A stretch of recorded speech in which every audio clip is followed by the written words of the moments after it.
ఇలాంటి ఇన్హరెంట్గా వచ్చిన సమస్యలు కూడా యాడ్ అయినాయి. ఫైనల్గా దశ సర్వీస్ సెక్టర్. ఎక్కడైతే సర్వీస్ సెక్టర్ ఎక్కువ డెవలప్ అయితే, ఇండస్ట్రీ బాగా డెవలప్ అయితే ఆదాయం పెరుగుతుంది రాష్ట్రానికి. కానీ సర్వీస్ సెక్టర్ అక్కడ వెళ్ళింది, వ్యవసాయం ఇక్కడ వచ్చింది. వ్యవసాయంలో ఆదాయం తక్కువ ఉంటుంది రాష్ట్ర ప్రభుత్వానికి, ఏ ప్రభుత్వానికైనా. పక్కన మీరు ఒకసారి చూస్తే దిశ హయ్యర్ పాపులేషన్, లోయర్ రెవెన్యూ. 58% మన పాపులేషన్ అయితే 42% మనకు వచ్చినటువంటి 46% మనకు వచ్చినటువంటి రెవెన్యూ. ఇంకొక పక్కన 42% జనాభాకి 54% ఆదాయం బైఫర్కేషన్ సమయంలో వచ్చింది.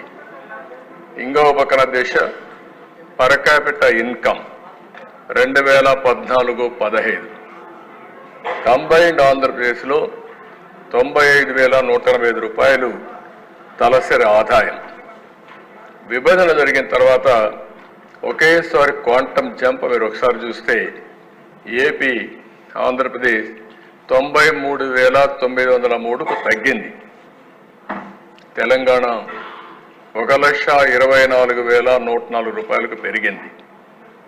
ఇంకొక పక్కన దేశ వ్యవసాయం చూస్తే ఆంధ్రప్రదేశ్ అండ్ తెలంగాణ కంపేర్ చేసుకుంటున్నాం.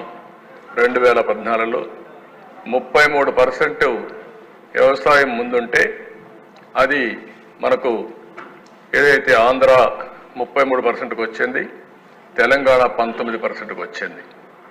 Industry Andhra Pradesh 23%, Telangana 19%. Service sector దిశ 44% ఆంధ్రప్రదేశ్, 61% తెలంగాణ. 17% డిఫరెన్స్ ఒక్క సర్వీస్ సెక్టర్లో వచ్చింది.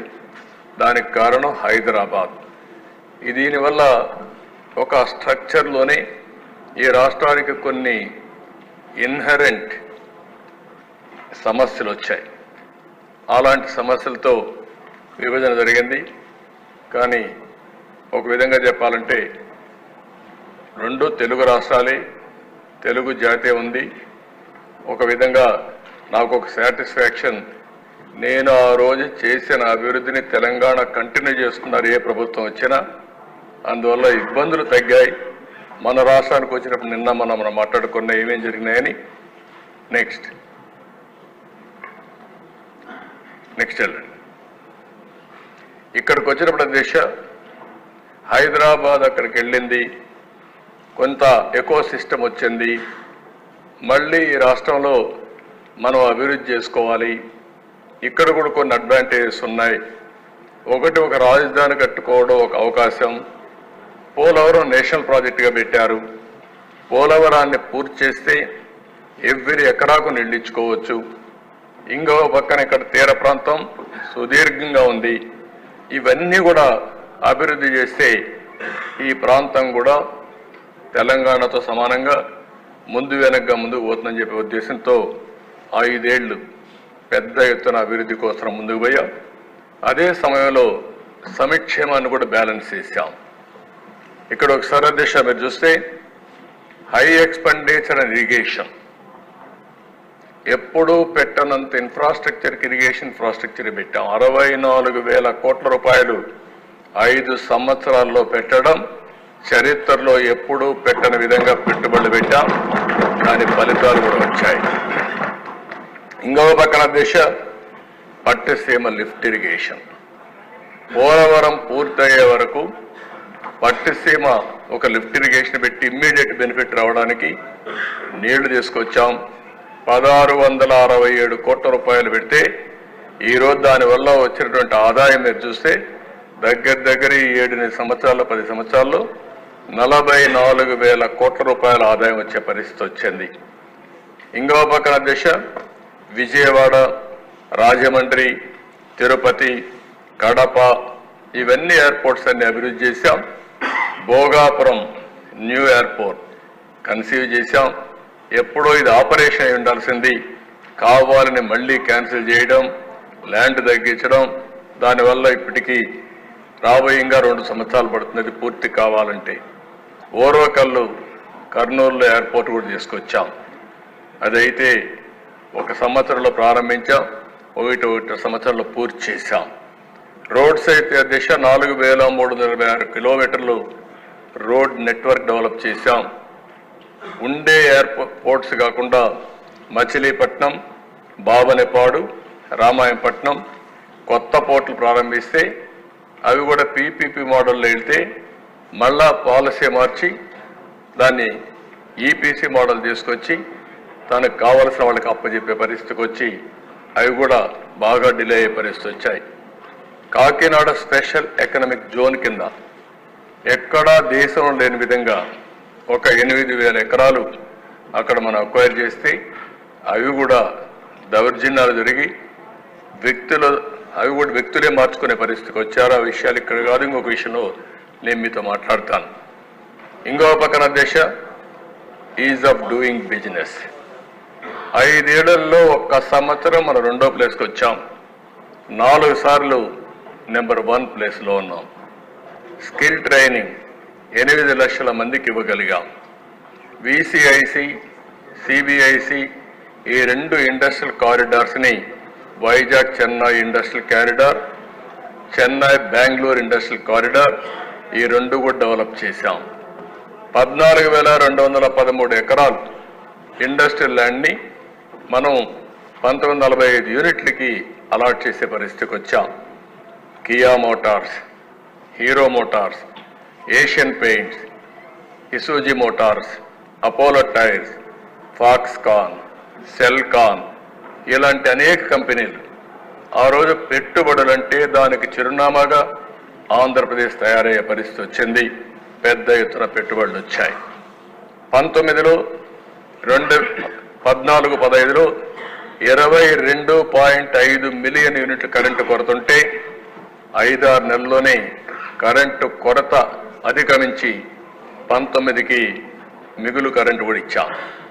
ఇంకో పక్కన దేశ per capita consumption of current మనం చూస్తే 1003 యూనిట్ల నుంచి 1234 యూనిట్లకు పెంచాం.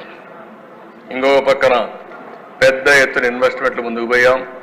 16 లక్షల కోట్ల రూపాయలు ఎంఓయూలు చేశాం.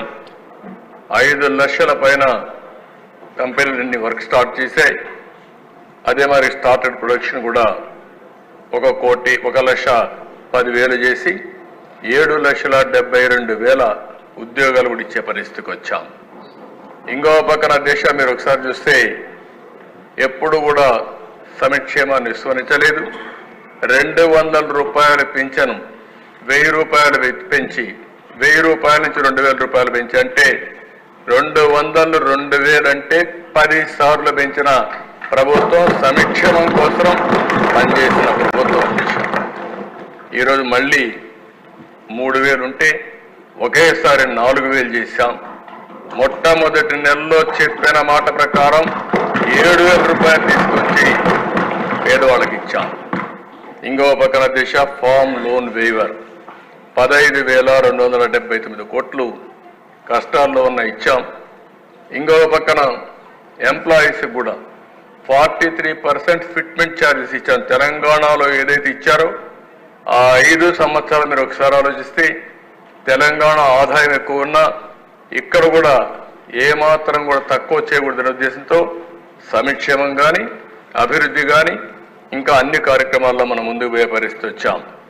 స్కాలర్షిప్లు అయితే 20 లక్షల మంది స్టూడెంట్స్కి ఇచ్చాం. తల్లి బిడ్డ ఎక్స్ప్రెస్ తీసుకొచ్చాం. ఏదైతే సెల్ఫ్ హెల్ప్ గ్రూప్స్ డాక్రా సంఘాలు ఉన్నాయో వాళ్ళ ఆదాయం 36,000 ఉంటే 24,670 రూపాయలు తలసరి ఆదాయం వచ్చే పరిస్థితి తీసుకొచ్చాం. ఇంకో పక్కన దేశ అన్ని విషయాలు ఏదైతే కొంత క్యాంపెయిన్ మోడ్లో వెళ్ళాం. బడి పిలుస్తోంది, పేదరికంపై గెలుపు, ఆరోగ్యం, పరిశుభ్రం, నీరు చెట్టు, పొలం పిలుస్తోంది ఇలాంటి అనేక కార్యక్రమాల్లో తీసుకొని మనం ముందుకు పోయి సంక్షేమ కార్యక్రమాలకి ఎన్ని ఇబ్బందులున్నా 34% బడ్జెట్లో సంక్షేమానికి ఖర్చు పెట్టాం. ఇది అదే ఎకో సిస్టమ్ కంటిన్యూ అంటే మనకి ఈరోజు ఇబ్బందులు వచ్చేటివి కాదు. నెక్స్ట్ ఇక్కడికి వచ్చినప్పుడు చూసా దేశ వాటర్ విషయంలో నేను ముందే చెప్పాను, ఒక్క 48,000 కోట్ల రూపాయలు ఇరిగేషన్ బడ్జెట్లో ఖర్చు పెట్టాం. 20,000 కోట్ల రూపాయలు నీరు చెట్టు నరేగాలో ఖర్చు పెట్టాం. ఇంకో పక్కన మీరు చూస్తే 32,30,000 ఎకరాలు ఆయకట్టు స్థిరీకరించాం. 42,208 ట్యాంకుల్ని అభివృద్ధి చేశాం. 11,30,000 ఎకరాలు కొత్త ఆయకట్టు తీసుకొచ్చాం. అదే మరి అధ్యక్ష, నేను మునిపే చెప్పాను, పట్టిసీమ మీకు కనపడుస్తుంది. ఇప్పుడు కూడా నీళ్ళైతే గలగలలాడుతూ వస్తున్నాయి. కృష్ణమ్మకు, గోదావరి నుంచి కృష్ణమ్మకు 2 నదుల అనుసంధానం చేసింది. మొట్టమొదట నదుల అనుసంధానం జరిగింది ఈ రాష్ట్రంలో జరిగింది. కానీ 5 ఏళ్ళు ఆగిపోయింది. పట్టిసీమ కూడా ఆపరేట్ చేయలేదు. పట్టిసీమ ఆపరేట్ చేస్తే నాకెక్కడ మంచి పేరు వస్తుందో, లేకపోతే నేనెక్కడ గుర్తొస్తున్నానని దాన్ని కూడా ఆపేసిన దుర్మార్గమైన ప్రభుత్వం 5 ఏళ్ళ అధ్యక్ష. కడాన నీళ్లు కూడా ఇవ్వలేకుండా చేశారు అధ్యక్ష.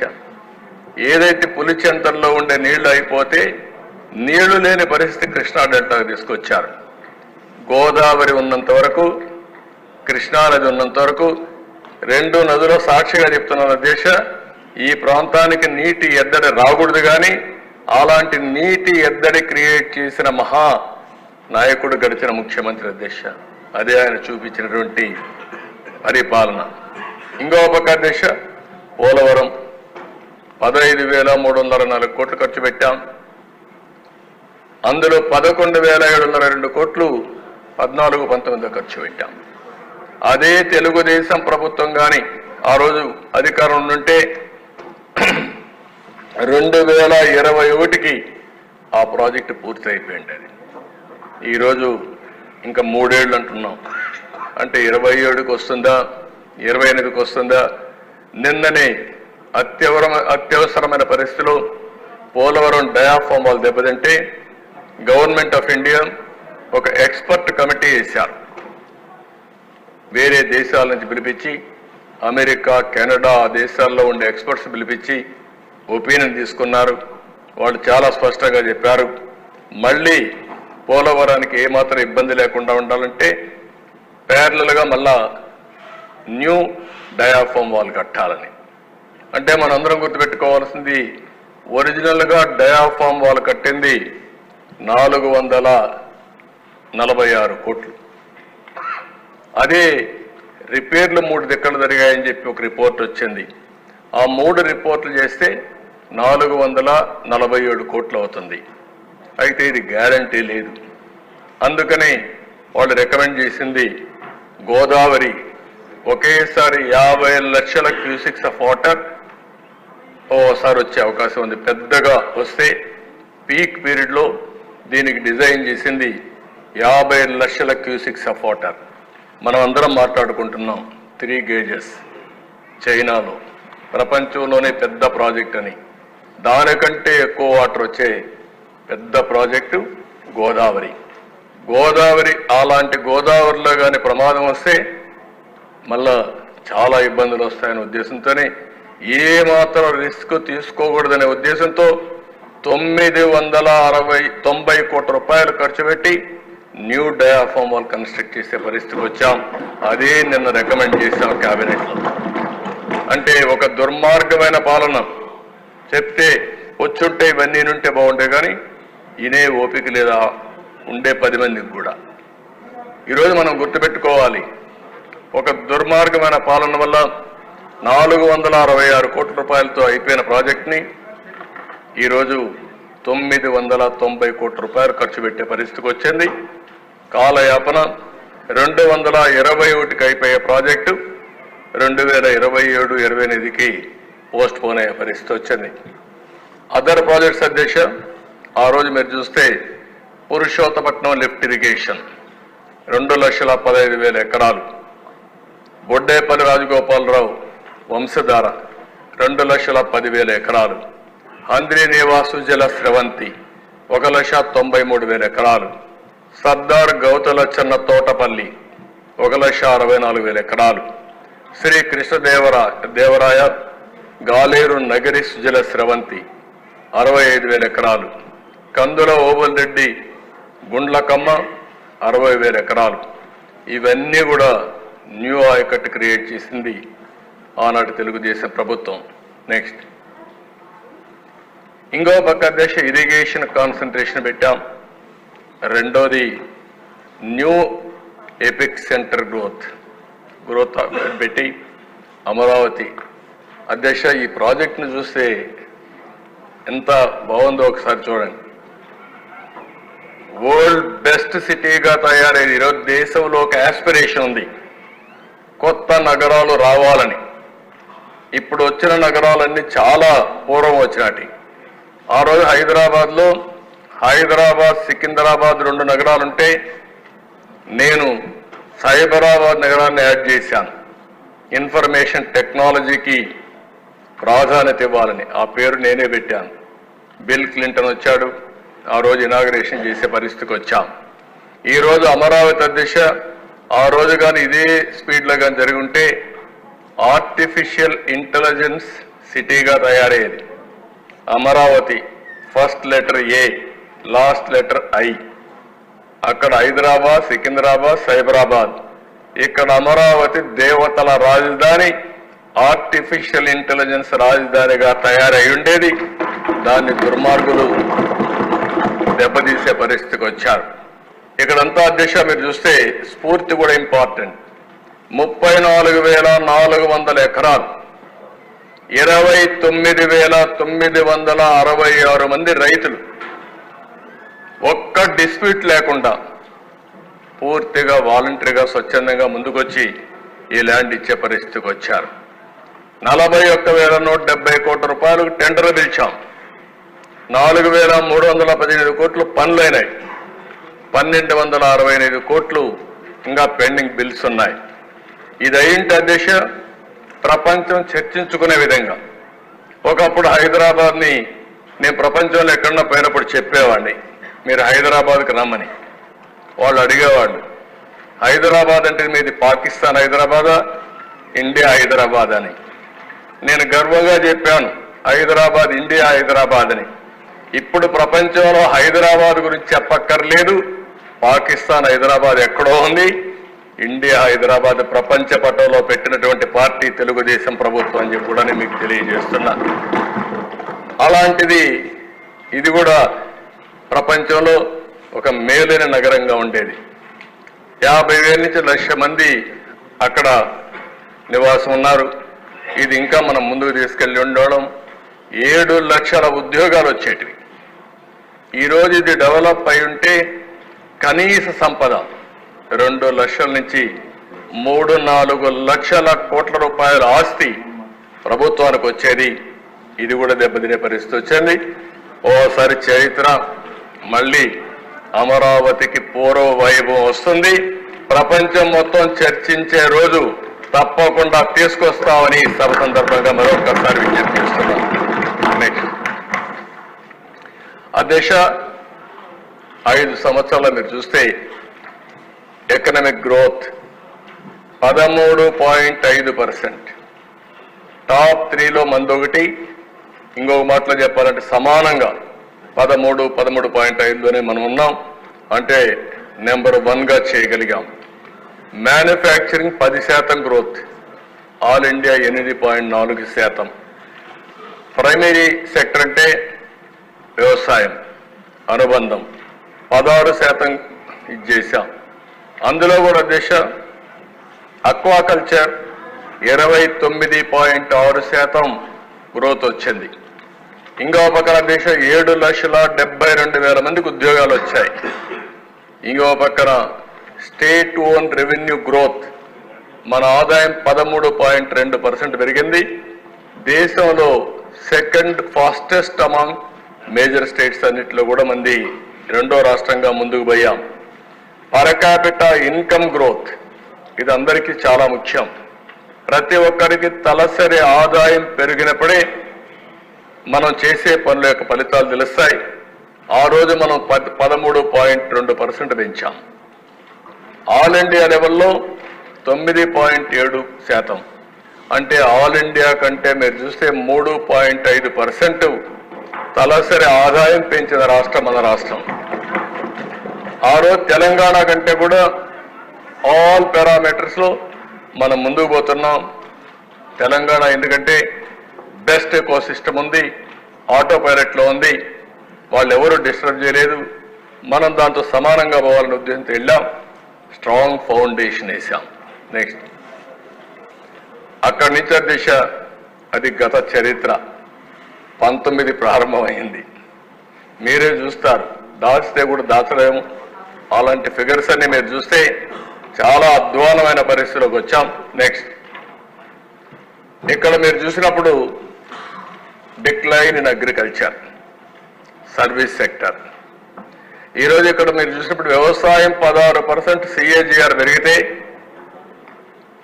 ఇక్కడికి వచ్చే కొద్దికి 10.3%, అంటే 5.7% వ్యవసాయ గ్రోత్ రేట్ తగ్గిపోయింది 5 ఏళ్లలో.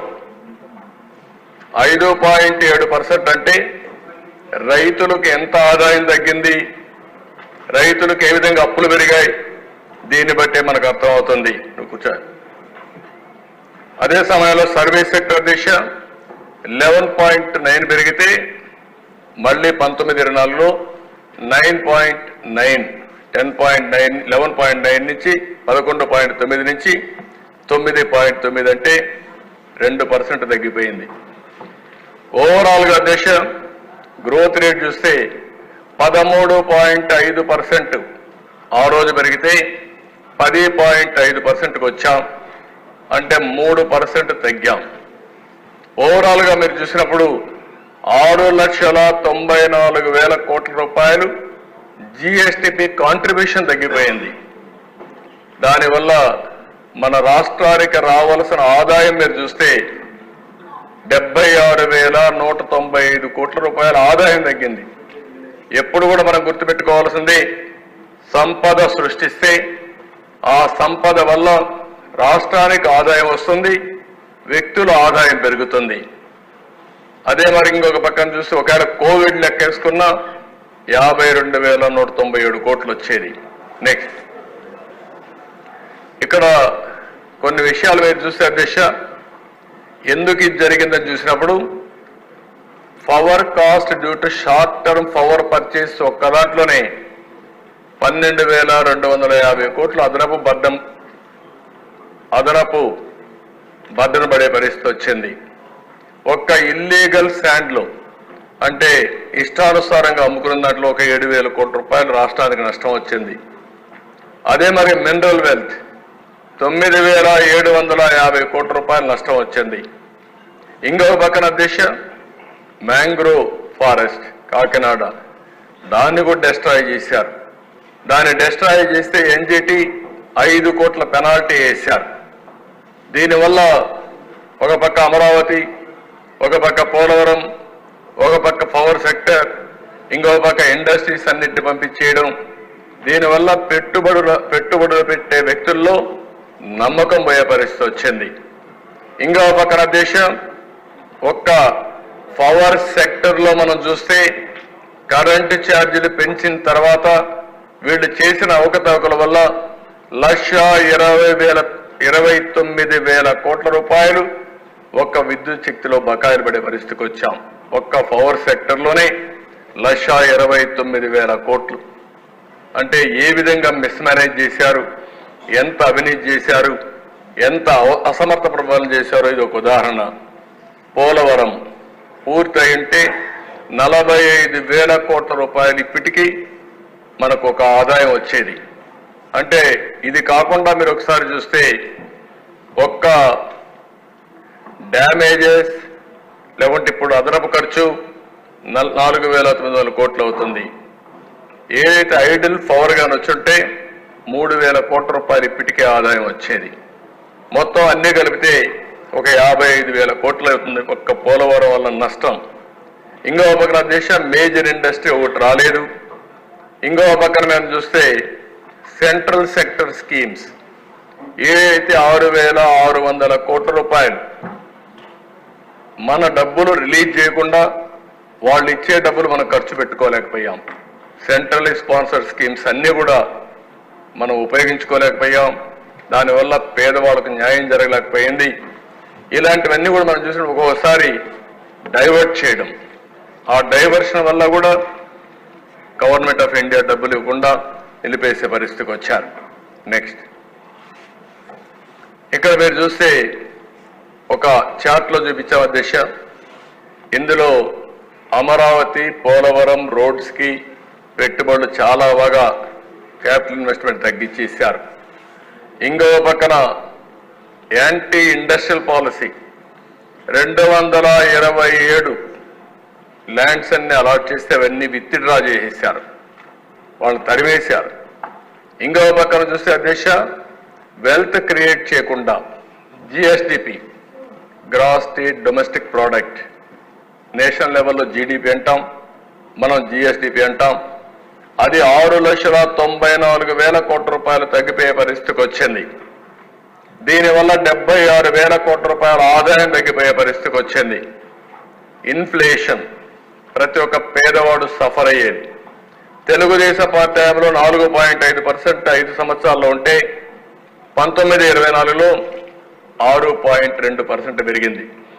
అంటే 1.7% హైయర్ ఇన్ఫ్లేషన్ వచ్చింది, ద్రవ్యోల్బణం వచ్చింది, అవస్థపడే పరిస్థితికి వచ్చారు.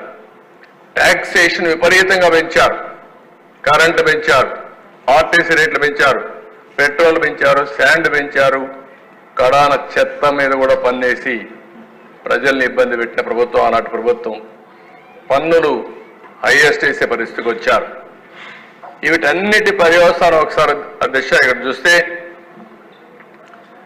9,74,000 కోట్ల రూపాయలు అప్పు అయింది. State debt as on today, ఆ ఫిగర్స్ కూడా నేను చూపిస్తాను. 9,74,000 కోట్లు. అది కూడా ఇంకా కొన్ని లెక్కలు రావాలి. తవ్వుతా ఉంటే తవ్విన కొద్ది శవాలు బయటపడుతున్నాయి. ఆ పరిస్థితిలో ఇంకా ఉన్నాం. ఇంకా దీన్ని ఎస్టాబ్లిష్ చేయాల్సిన అవసరం ఉంది. ఈరోజు ఇక్కడ మీరు చూస్తే అధ్యక్ష పర్ క్యాపిటా డెట్ అంటే తలసరి అప్పు ప్రతి ఒక్కరి తల మీద 74,790 రూపాయల నుంచి 1,44,336 రూపాయలు పెరిగింది. డబుల్ అయిపోయే పరిస్థితి వచ్చే, డబుల్ పైన దగ్గర. ఇంకో పక్కన ఆదాయం 13.2% అంత మునుపుంటే అది 9.5% తగ్గింది. ఆదాయం తగ్గింది, అప్పు పెరిగింది. తలసరి ఆదాయం తగ్గింది, తలసరి అప్పు పెరిగింది. అంటే డీబీటీ ఏమైంది? ఎక్కడ కొట్టుకోబోయింది? ఎందుకు అప్పు చేశారు? పేదవాడికి ఉపయోగపడే కార్యక్రమాలు చేయలేదని చాలా స్పష్టంగా అర్థమవుతున్న దిశ. అదే నెక్స్ట్ కూడా చార్ట్లో చూపించాం. 74,000 నుంచి 1,40,000 అప్పు, 13.2% నుంచి 9.5% వరకు ఆదాయం తగ్గిపోయే పరిస్థితి వచ్చింది. నెక్స్ట్ ఇవన్నీ అధ్యక్ష మిస్మేనేజ్మెంట్ ఆఫ్ ఫైనాన్షియల్ రిసోర్సెస్. మొత్తం రీరూటింగ్, డైవర్షన్. లోకల్ బాడీస్కి government of India finance commission ద్వారా డబ్బులు ఇస్తారు. ఎప్పుడు గవర్నమెంట్కి 3, ఒకటి సెంట్రల్ గవర్నమెంట్, ఒకటి స్టేట్ గవర్నమెంట్, మూడోది లోకల్ సెల్ఫ్ గవర్నమెంట్. ఈ 3కి కూడా నిధులు కేటాయిస్తారు. కేంద్రం కూడా రాష్ట్రానికి ఇస్తే ఆ డబ్బులన్నీ కిందికి చేరవనే ఉద్దేశంతో ఏదైతే 74, 75 అమెండ్మెంట్ తీసుకొచ్చి నేరుగా సర్పంచులకి, పంచాయతీల డబ్బులు పంపించారు. అవి కూడా డైవర్ట్ చేసే పరిస్థితికి వచ్చారు. ఇంకో పక్కన దేశ గవర్నమెంట్ ఆస్తుల్ని తాకట్టు పెట్టారు. ఇది ఎప్పుడు మనం చూడలేదు, అవి కూడా నేను చూపిస్తాను మీకు. మూడోది లోకల్ బాడీ ఫండ్స్ కానీ, ఎంప్లాయీస్ సేవింగ్స్ కానీ, సిఎస్ఎస్ మ్యాచింగ్ గ్యారెంటీ కానీ ఇవన్నీ ఇవ్వకుండా నిర్వీర్యం చేసే పరిస్థితి వచ్చారు. మనకు ఎంత ఆదాయం వస్తుందో ఆదాయాన్ని బట్టి మనం ఖర్చు పెట్టాలి. ఖర్చు కూడా బ్యాలెన్స్ చేయాలి. సమిక్షేమం, వెల్ఫేర్ రెండు కూడా బ్యాలెన్స్ చేసుకుని సస్టైనబుల్ ఎకానమీకి ముందుకు పోవాల్సిన అవసరం ఉంది. అలాంటి ఆలోచనే రాకుండా పోవడం చాలా బాధాకరం ప్రీవియస్ గవర్నమెంట్లో.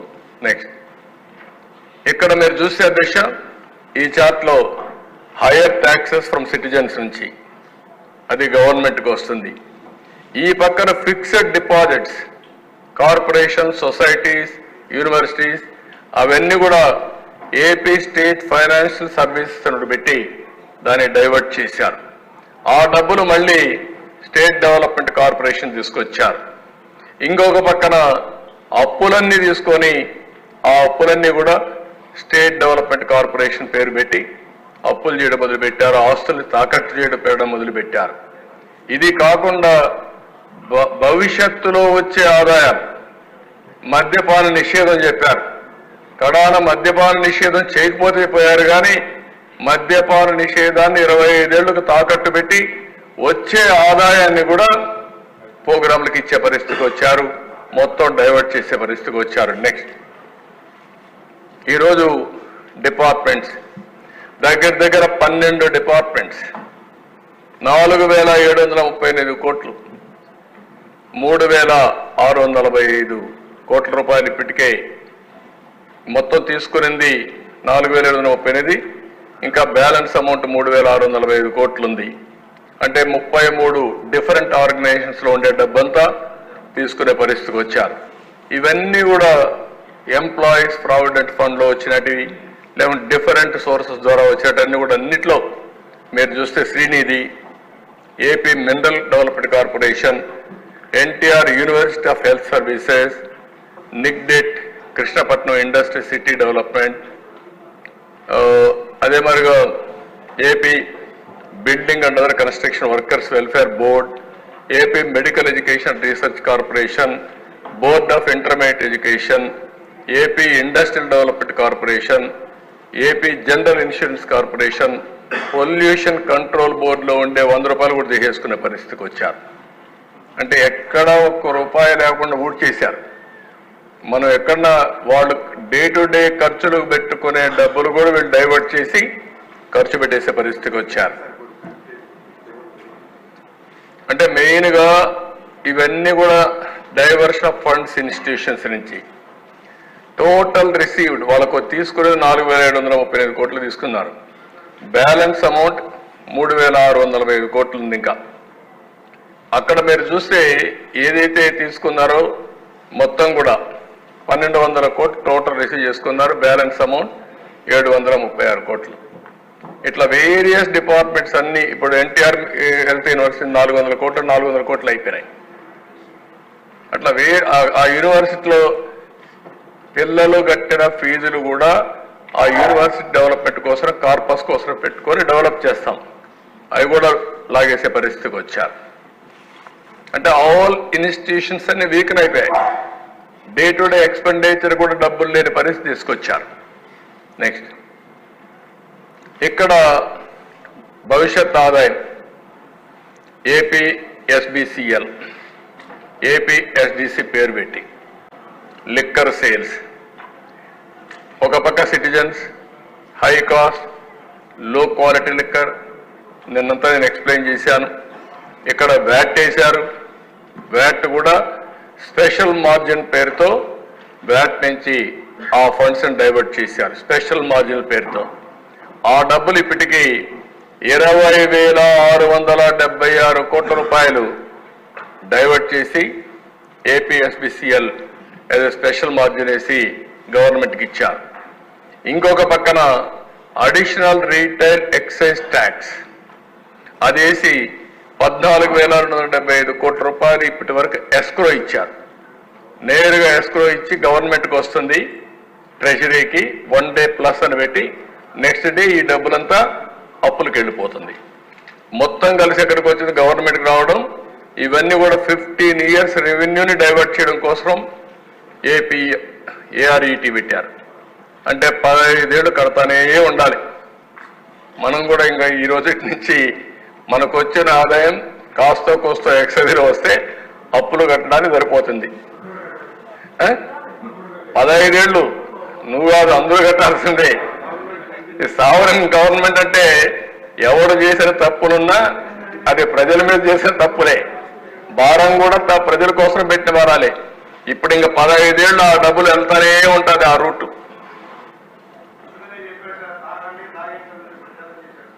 అందుకే తాగండి, తాగించండి. ఇప్పుడు మొత్తం ఊడ్ చేసి వెళ్ళిపోయాడు. మద్యపాన నిషేధం అన్నాడు, అయిపోయింది. ఇది మీరందరూ మళ్ళీ అర్థం చేసుకోవాలి. డబ్బుల కోసం వినూత్నంగా ఆలోచన, ఎవరికి ఆలోచన వచ్చూడదు ప్రపంచంలో. స్వాతంత్రం వచ్చిన తర్వాత ఎవరికి రాలేదు. ఎక్సైజ్లో కూడా డబ్బులు డైవర్ట్ చేయొచ్చు, లేకపోతే ఈ విధంగా అడిషనల్ రీటైల్ ఎక్సైజ్ ట్యాక్స్ చేయొచ్చు, వ్యాట్ కాకుండా స్పెషల్ మార్జిన్ ద్వారా కలెక్ట్ చేయొచ్చు. ఈ రెండు కలెక్ట్ చేసి మళ్ళీ సంక్షేమ కార్యక్రమాలు డైరెక్ట్గా పెట్టచ్చు, లేకపోతే ఆయన లూట్ చేసిన దానికి మిగిలిన డబ్బులంతా ఇక్కడ డైవర్ట్ చేశాడు, పీనట్స్ అన్ని. అంటే ఎంత అరాచకం అంటే అంత అరాచకాలు చేసే పరిస్థితికి వచ్చాడు. నెక్స్ట్, ఇవి విశాఖపట్నం వాసులు, అందుకే మొన్న కాల్చి వాత పెట్టారు విశాఖపట్నం వాసులందరూ. ఈరోజు మీరు ఇక్కడ చూస్తే గవర్నమెంట్ పాలిటెక్నిక్ కాలేజ్ 24 ఎకరాలు 359 కోట్లు తాకట్టు పెట్టారు. డైరీ 30 ఎకరాలు 309 కోట్లు తాకట్టు పెట్టారు. గవర్నమెంట్ ఐటీఐ కాలేజ్ 17 ఎకరాలు 270 కోట్లు తాకట్టు పెట్టాడు.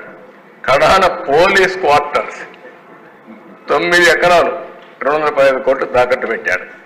Training production centre of disabled welfare పాపం వాళ్ళు కూడా వేశాడు, 19 ఎకరాలు 157 కోట్లు పెట్టాడు. ఈ బంగ్లా 10 ఎకరాలు 203 కోట్లు.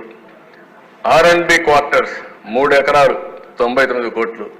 కడాన రైతు బజారు కూడా వదిలిపెట్ల, 4 ఎకరాలు ఉంటే 90 కోట్లకు తాకట్టు పెట్టాడు. సర్క్యూట్ హౌస్ మనం ఉండే అప్పుడప్పుడు పోయి ఉంటారు, దాన్ని కూడా 3 ఎకరాలు 40 కోట్లు పెట్టాడు. పీడబ్ల్యూ ఆఫీస్ 4 ఎకరాలు 79 కోట్లు. కడాన సెరికల్చర్ 6 ఎకరాలు 47 కోట్లు. తహసీల్దార్ ఆఫీస్ సీతంధార 1 ఎకరా 34 కోట్లు. ఇంకా మిగిలినవన్నీ వీళ్ళు కబ్జా చేశారు, ఇవన్నీ తాకట్టు పెట్టారు. 1940 కోట్ల రూపాయలు విశాఖపట్నంలో ఆస్తులు తాకట్టు పెట్టారు. ఒక 40,000 కోట్ల ఆస్తుల్ని కబ్జా చేశారు. ఈ రెండు అదే క్యాపిటల్, సుందర అందమైన పేరు. నెక్స్ట్, ఈరోజు మీరు చూస్తే లోకల్ బాడీ ఫండ్స్ నేను చెప్పాను, గవర్నమెంట్కి వచ్చిన డబ్బుల్ని 1453 కోట్ల రూపాయలు ట్రాన్స్ఫర్ చేయలేదు, వాళ్ళకి ఇవ్వలేదు. ఇంకొక పక్క పీడీ అకౌంట్లో లోకల్ బాడీస్ డబ్బులు లాస్ట్ 5 ఇయర్స్ ఉండేదాన్ని 1689 కోట్లు. ఈ రెండు కూడా లోకల్ బాడీస్ నుంచి మొత్తం డైవర్ట్ చేసుకున్నారు, 3142 కోట్లు. డిస్కామ్స్ మొత్తం 2126 కోట్లు డైవర్ట్ చేశారు. ఇది కాకుండా ఎంప్లాయీస్ సేవింగ్స్ డైవర్ట్ చేశారు 5242 కోట్లు.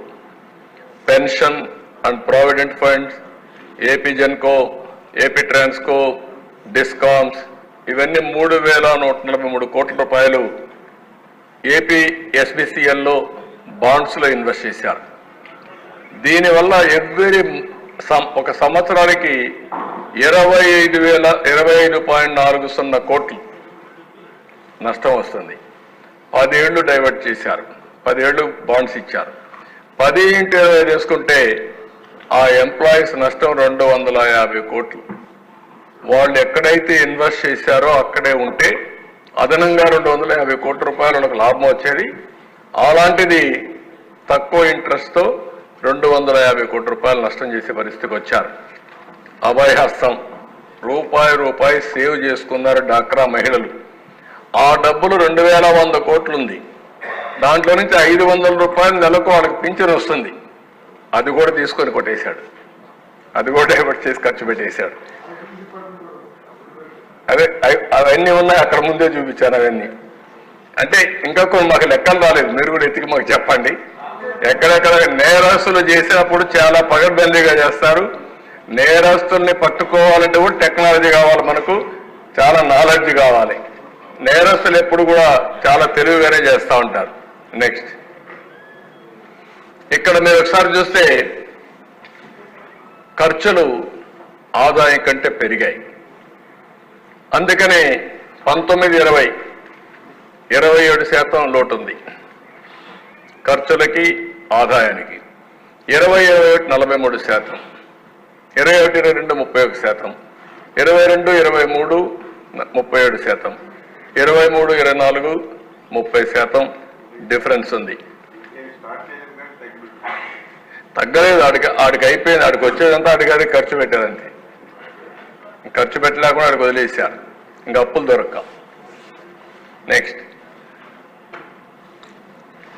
డెట్ బర్డెన్ మన స్టేట్కి ఎంత అయిందో ఒకసారి మనం చూస్తే, నెక్స్ట్ ఇది ఈరోజు అప్పు 19 మార్చికి 3,75,000 కోట్లు, 12 జూన్ 2024కి 9,74,000 కోట్లు ఇప్పటికొచ్చిన లెక్కల ప్రకారం. ఈ లెక్కలు ఇంకా పెరిగే అవకాశం ఉంటుంది, కార్పొరేషన్స్ అన్ని కలిపి. అందుకే అక్కడ చూపించాం. గవర్నమెంట్ డెట్ 4,38,278 కోట్లు, public account liabilities 80,914, corporation debt 2,48,677 కోట్లు, సివిల్ సప్లైస్ కార్పొరేషన్ 36,000 కోట్లు, పవర్ సెక్టర్ 34,207 కోట్లు, outstanding dues to vendors అన్ని స్కీమ్స్ అన్ని చూస్తే 1,13,244 కోట్లు. ఆ కాంట్రాక్ట్లు కూడా. Outstanding dues to employees 21,920 కోట్లు, non contribution to sinking fund అని 1,196 కోట్లు. అంటే ఇప్పుడు మొత్తంగా మనం చూస్తే 1,13,000 కోట్లు, 22,000 కోట్లు.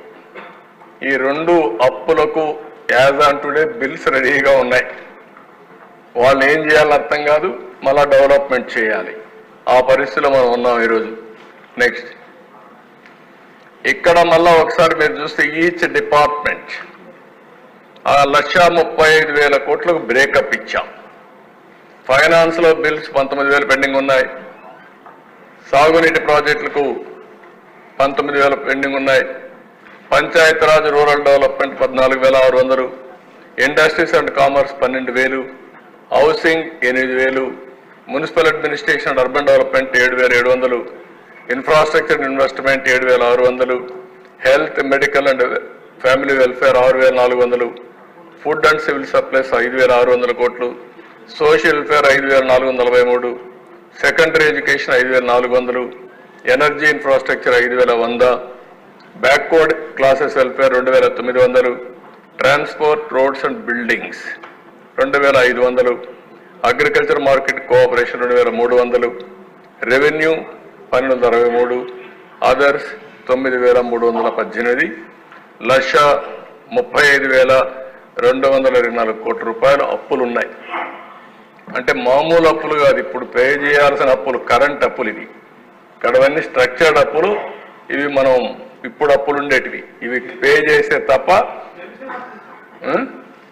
తెలిసిన అప్పులు, అవి కూడా తెలిసిన అప్పులు, మన నోటీస్కి వచ్చిన అప్పులు. ఇంకా అప్పులు వాళ్ళకి చెప్తే అవన్నీ లెక్కేసుకోవాలి.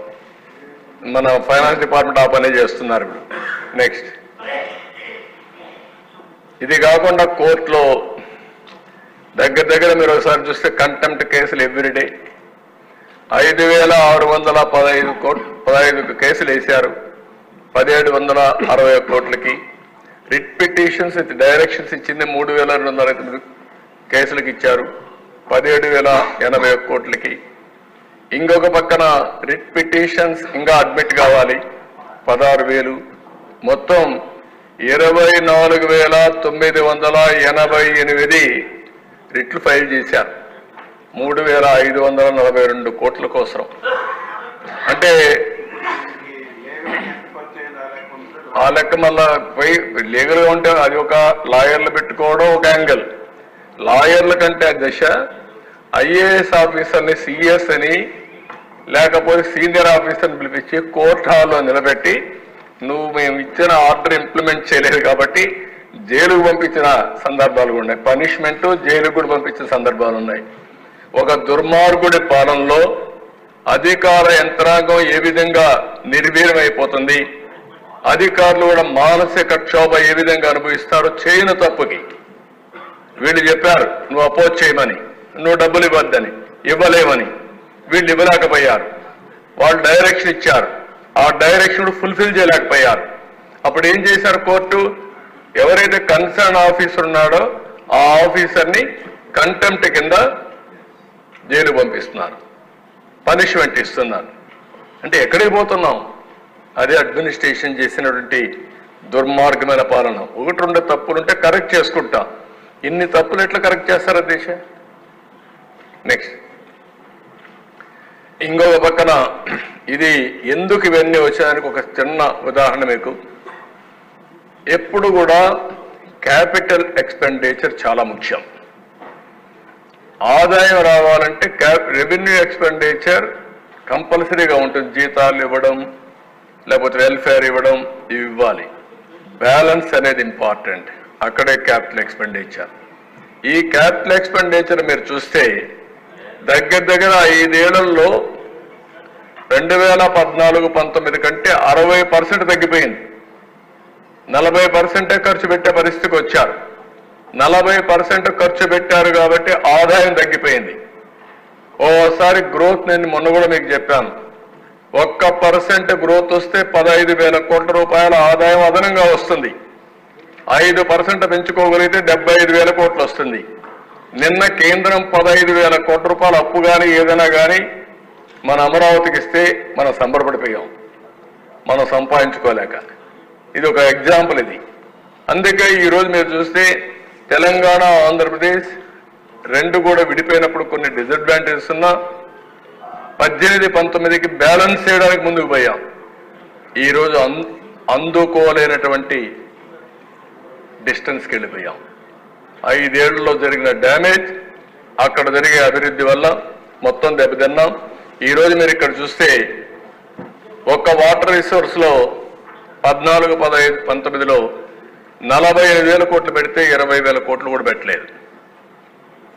ట్రాన్స్పోర్ట్, రోడ్స్ అండ్ బిల్డింగ్స్ 8,805 కోట్లు పెడితే వీళ్ళు పెట్టింది 1,300 కోట్లు. అందుకే ఏ రోడ్డు చూసినా గుంతలు, రోడ్డు మీద ఎక్కడా మట్టేలేదు 5 ఏళ్లలో. అందువల్ల మొత్తం నాశనం అయిపోయిన వ్యవస్థ అంతా. సోషల్ వెల్ఫేర్లో 10,000 కోట్లు పెడితే దాంట్లో 400 కోట్లే పెట్టారు. Women, child, differently abled and senior citizen 357 కోట్లు పెడితే 186. ఇన్ఫర్మేషన్ టెక్నాలజీ, ఎలక్ట్రానిక్స్ అండ్ కమ్యూనికేషన్కి 289 కోట్లు పెడితే ఒక్క పైసా పెట్టలేదు. ఇండస్ట్రీస్ అండ్ కామర్స్ 1142కి 965. ట్రైబల్ వెల్ఫేర్ 609కి 229. ఇన్ఫ్రాస్ట్రక్చర్ అండ్ ఇన్వెస్ట్మెంట్ 732కి 372. అంటే క్యాపిటల్ ఇది వచ్చినప్పుడు ఆ హెడ్స్లో క్లాసిఫికేషన్ ప్రకారం పెట్టాం. ఇంకా కొన్ని మిస్ అయి ఉంటాయి, అవి కూడా కరెక్ట్ చేసుకోవాలి. ఓవరాల్గా మేజర్ హెడ్స్ ఇక్కడ చూపించడం జరిగింది. నెక్స్ట్ ఇది ఒక డిపార్ట్మెంట్ మీకు చూపించాం. వాటర్ రిసోర్స్ డిపార్ట్మెంట్లో సాగునీటి ప్రాజెక్టులో 14-19, 19-24కి 57% తగ్గిపోయింది. అంటే 47,500 నుంచి 20,700 పడిపోయింది. ఒక్క ట్రాన్స్పోర్ట్, రోడ్స్ అండ్ బిల్డింగ్స్ 85% తగ్గిపోయింది. అంటే 8,800 నుంచి 1,300కు పడిపోయింది. అందుకే ఇన్ఫ్రాస్ట్రక్చర్ ఎప్పుడు దెబ్బతింటుందో ఆటోమేటిక్గా అభివృద్ధికి కూడా సెట్ బ్యాక్ వస్తుంది. అదే ఈ రాష్ట్రంలో జరిగింది. నెక్స్ట్ ఇక్కడ ఈ స్లైడ్లో మీకు చూపించింది ప్రభుత్వం చేసే అప్పు, మనం క్యాపిటల్ ఎక్స్పెండిచర్కి పెట్టిన విధానం. 14-19లో 59% మనం ఖర్చు పెట్టాం. ఎప్పుడైనా సరే 1,35,106 కోట్ల రూపాయలు అప్పు తెస్తే 79,900 మనం ఓన్లీ క్యాపిటల్ ఎక్స్పెండిచర్ పెట్టాం.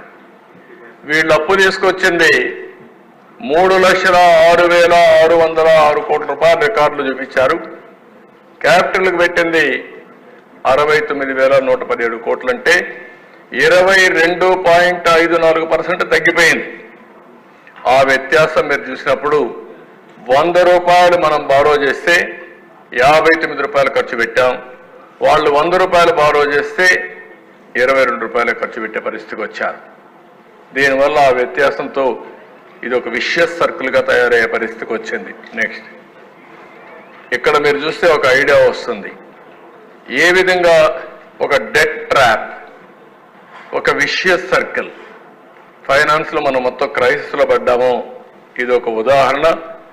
హై డెట్ సర్వీసింగ్ 9,74,000కి రాను వడ్డీ కూడా పెంచారు. ఎప్పుడు కూడా బ్యాంక్స్లన్నీ మీరు గుర్తుపెట్టుకోవాలి, క్రెడిబిలిటీ ఉంటే, రేటింగ్ బాగుంటే వడ్డీ తక్కువ ఉంటుంది. ఎవరైనా అప్పులు అడిగిన వాళ్ళు అట్నే ఉంటారు, తిరిగి ఇస్తారని నమ్మకం ఉంటే వడ్డీ తక్కువ ఇస్తారు, ఎందుకంటే సేఫ్ కాబట్టి. నువ్వు తిరిగి పే చేయలేవనే అనుమానం వస్తే వడ్డీ పెంచుకుంటా పోతారు. అదే ఇక్కడ జరిగింది. ఓ దగ్గర 2%, 3%, 4% హై ఇంట్రెస్ట్ రేట్లు వచ్చాయి. ఆ విధంగా మనకు అప్పులు కట్టడం, వడ్డీ కట్టడం చాలా సమస్యగా తయారవుతుంది. ఇంకొక పక్కన డిక్రీజ్ ఇన్ క్యాపిటల్ ఎక్స్పెండిచర్ తగ్గింది, బాగా ఖర్చులు తగ్గాయి. దీనివల్ల ప్రొడక్టివ్ ఎక్స్పెండిచర్ పెట్టలేకపోయారు, ఇన్వెస్ట్మెంట్లు పెట్టలేకపోయారు. దీంతో ఆదాయం తగ్గిపోయింది. మళ్ళా హైయర్ ట్యాక్సెస్కి వెళ్ళారు, మోర్ బారోయింగ్స్కి వెళ్ళారు. దానివల్ల మళ్ళా ఈ సైకిల్ ఇంకా పెరిగింది కానీ, క్రైసిస్ పెరిగింది కానీ సమస్య పరిష్కారం కాలేదు. దీనివల్ల మళ్ళా ఫండ్స్ డైవర్ట్ చేశారు, ఆస్తులు తాకట్టు పెట్టారు. కడాన సెంట్రల్ స్పాన్సర్డ్ స్కీమ్స్ ఏవైతే ఉన్నాయో మనం 30% పెడితే గవర్నమెంట్ 70% ఇస్తుంది. మనం 40% పెడితే వాళ్ళు 60% ఇస్తారు. మనం 40% ఇవ్వలేక, 30% ఇవ్వలేక, 10% ఇవ్వలేక వచ్చిన డబ్బులు డైవర్ట్ చేసి కడాన డబ్బులు కూడా వాళ్ళు ఇవ్వకుండా బ్లాక్ లిస్ట్లో పెట్టే పరిస్థితికి వచ్చారు. అది ఒక హౌసింగ్ తీసుకోవచ్చు, ఒక ఎస్సీ కార్పొరేషన్ తీసుకోవచ్చు, ఏదైనా సరే అన్నిట్లో ఇదే జరిగే పరిస్థితికి వచ్చింది. అందుకే అక్కడ ఫిస్కల్ పారామీటర్స్ మీకు కొన్ని పెట్టారు, ఎకనామిక్ ఇండికేటర్స్. ఎలక్ట్రిసిటీ డ్యూటీ మనం ఉన్నప్పుడు 6 పైసలు వేసి, తెలుగుదేశం ఉన్నప్పుడు 6 పైసలు వేసింది, ఇప్పుడు రూపాయి చేశారు. ఆ రూపాయి కూడా ఆ రోజు 6 పైసలు ఎలక్ట్రిసిటీ బోర్డే తీసుకున్నారు. వీళ్ళు వచ్చిన తర్వాత రూపాయి ఎలక్ట్రిసిటీ డ్యూటీ వేసి గవర్నమెంట్ లాగా వేసుకునే పరిస్థితికి వచ్చారు. దానివల్ల ఇంకా క్రైసిస్ పెరిగే పరిస్థితికి వచ్చింది. వాటర్ టారిఫ్ కేఎల్ ఆ రోజు 40 రూపాయలు ఉంటే ఈరోజు 120 రూపాయలు పెరిగింది. ఇంకో పక్క శాండ్ ఫ్రీ ఉంటే 475. ఆర్టీసీ బస్ రేట్లు 0.6 నుంచి 2.6 ఉంటే 0.8, 2.7. ఫిస్కల్ డెఫిషిట్ 35,000 రూపాయలు ఉంటే ఇప్పుడు 60,000 రూపాయలు, 60,000. అదే డెట్ జిఎస్టిపి రేషియో 44% ఉంటే 53%. ఇన్ఫ్లేషన్ 4.5 నుంచి 6.2. పర్ క్యాపిటా డెట్ 74,790 ఉంటే ఇప్పుడు 1,44,336. పర్ క్యాపిటా ఇన్కమ్ 13.2% ఉంటే 9.5% తగ్గిపోయింది. ఇండస్ట్రియల్ క్రెడిట్ గ్రోత్ 15.3% అప్పుడు గ్రో అయింటే ఇప్పుడు 6.8%. అంటే క్రెడిట్ తీసుకున్నవాడు కూడా లేదు, అప్పులు తీసుకొని మళ్ళీ ఇన్వెస్ట్మెంట్ పెట్టడానికి కూడా ముందుకు రాని పరిస్థితికి వచ్చాం. ఇంకో పక్క పర్ క్యాపిటా పవర్ కన్జంప్షన్ 9% అప్పుడు గ్రో అయితే ఇప్పుడు 2% గ్రోత్కి వచ్చేసింది. కరెంటు వాడకం కూడా తగ్గిపోయే పరిస్థితికి వచ్చింది. యూనిట్ స్టార్టెడ్ ప్రొడక్షన్ 285 వస్తే ఇప్పుడు 80 వచ్చాయి. ఆ రోజు CAGRలో GSDP థర్డ్ ఫాస్టెస్ట్ స్టేట్ ఇది మన ఆంధ్రప్రదేశ్, ఇప్పుడు 6కు పడ్డాం. ఈ స్లిప్ అనేది ఇంకా ఎక్కువగా ముందుకు పోయే పరిస్థితి వస్తుంది.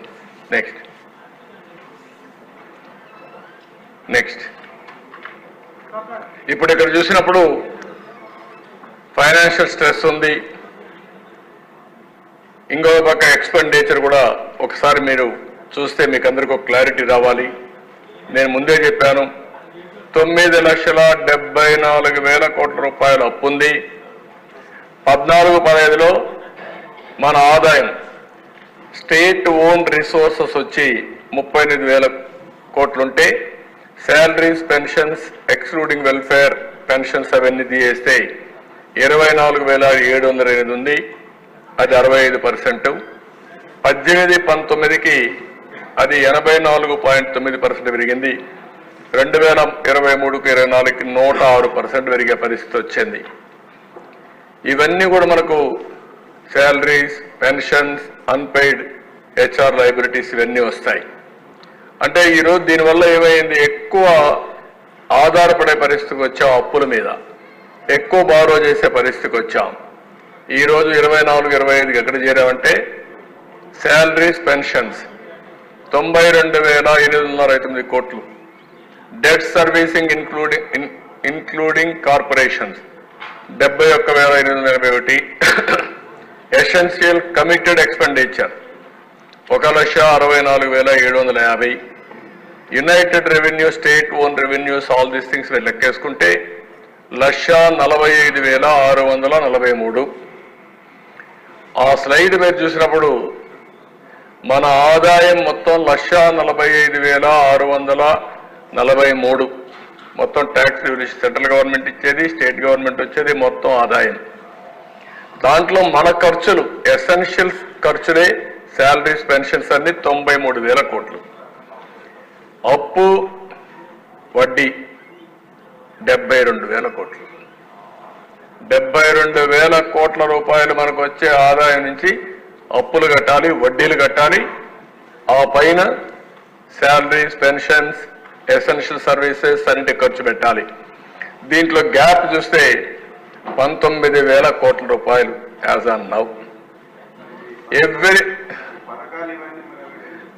దానికే ఇంకా ఆలోచించాలి, మీరు అందరూ కూడా ఆలోచించి ఇన్నోవేటివ్గా ప్రజలకు కూడా తెలియాలి, అన్ని విషయాలు వాళ్ళకు తెలియాలి, మీకు తెలియాలి. తెలిసిన తర్వాత ఏం చేయాలో అక్కడి నుంచి ప్రారంభించాలి, ఆదాయాన్ని పెంచుకునే మార్గాలు ఆలోచించాలి. ఎవ్రీ 100 రూపాయలు మనకు ఆదాయం వస్తే 113 కోట్లు 13 రూపాయలు ఖర్చులకు కావాలి. అంటే 13 రూపాయలు అప్పులన్నా చేయాలి, లేకుంటే ఏం చేయాలి, ఇక్కడికి మళ్ళా మనం ప్రామిస్ చేసేటి ఎక్స్ట్రా లేవు. నెక్స్ట్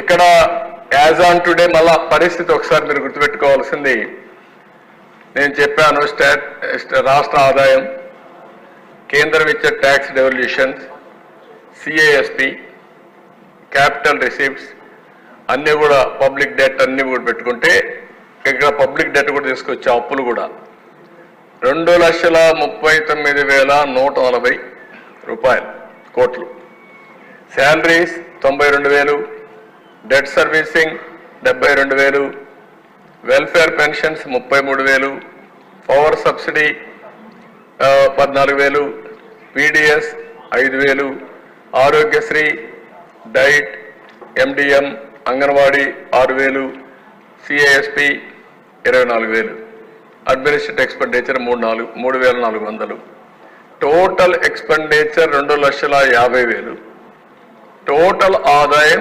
2,39,000. మనకిప్పుడు మైనస్ 11,685 కోట్లు ఉంది. అవుట్ స్టాండింగ్ 1,13,000 ప్లస్ 22,000, రెండు కలిపితే 1,46,000 కోట్లు. అంటే మొత్తం ఈ సంవత్సరం మన డెఫిసిట్ చూస్తే 1,46,000 కోట్లు ఉంది. ఇయర్ అంటే బిగినింగ్ కాబట్టి this is the problem. Next summary. ఒకసారి ఈ అసెంబ్లీ ద్వారా రాష్ట్ర ప్రజలందరికీ విజ్ఞప్తి చేస్తున్నా, ఎందుకు ఈ విధంగా జరిగింది అనుకున్నప్పుడు రాష్ట్ర విభజన మనకు కొంత నష్టం కలిగించింది.